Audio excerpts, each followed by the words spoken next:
friends and neighbors, welcome to Living Beautifully. So I wanted to get this edamame harvested with our last video, but I just ran out of time.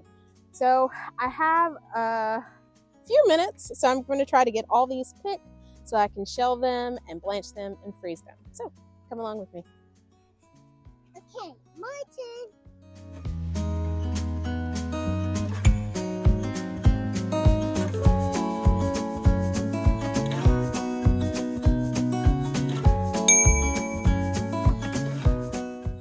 So I am just going through each of these plants, grabbing some pods and pulling upward to release those pods off of the plant. This allows you to just get the pods and not pull off any leaves or branches, although if I did, that would be perfectly fine because these plants are done. A few edamame growing tips. So I have found is a great crop to use during your warm or even hot season. It's one of the few plants that I found that does okay during the sweltering Texas summers. It is a very fuss-free crop. Just water it regularly. I never even fertilized these plants and they just did just fine because they're legumes, they're nitrogen fixers. And then as far as knowing when to harvest, so if you want to harvest it for edamame, you want to harvest when the pods are full and the seeds are almost touching, but the pods are still light green. And if you want them for soybeans, then you let those continue to mature and dry out on the plant. They'll get red, yellow, and brown, and you can use those for eating or even for seeds. All right, guys, so we got a full basket of edamame. And if you come over here, these were Miyadori Giants. And this, I cannot remember the exact name. I'll put it up on the screen. But some of these were not quite as full as I would have liked. And so there were a few of these plants that I left the pods on to see if they will fill out a little bit more. But we picked most of the edamame from the bed. Now let's go inside and get it preserved.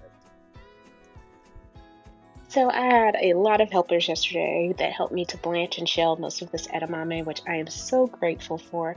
But I just saved a handful to show you guys how the process goes. You just need your clean vegetables, some boiling water, and then some cold water. So let's get started.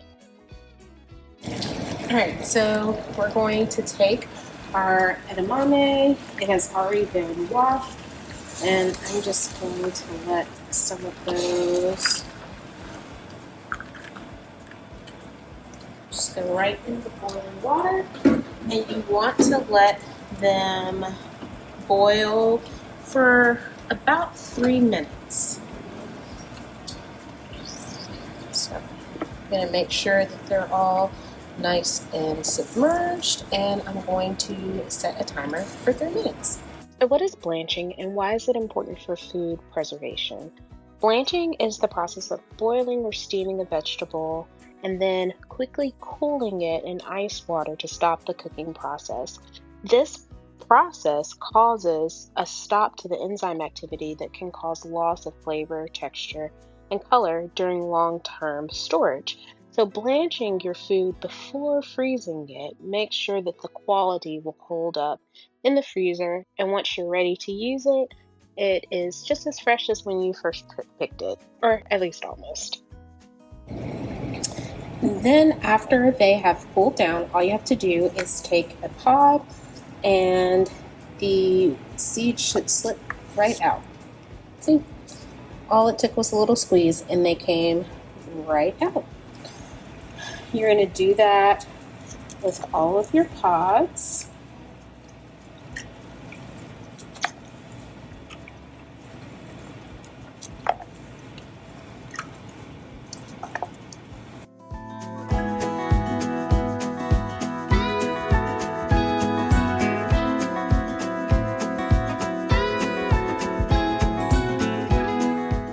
We're going to give these one final rinse.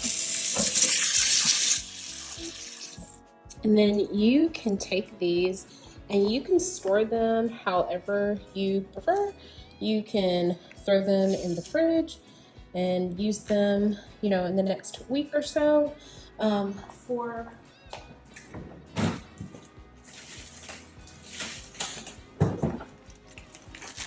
For a lot of the ones that I did yesterday, I gave a couple of bags to family and friends.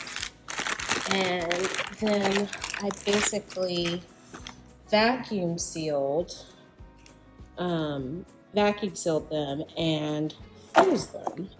So for this last little bit, I'll probably just keep it in the fridge to use in the near future. And that is how you harvest and preserve edamame. Hope you guys enjoyed. Hope it was helpful. Okay. Hello, friends. We can do all these things. But the practice, and I'm doing a baby garden, and I'm doing this. The end. Good job.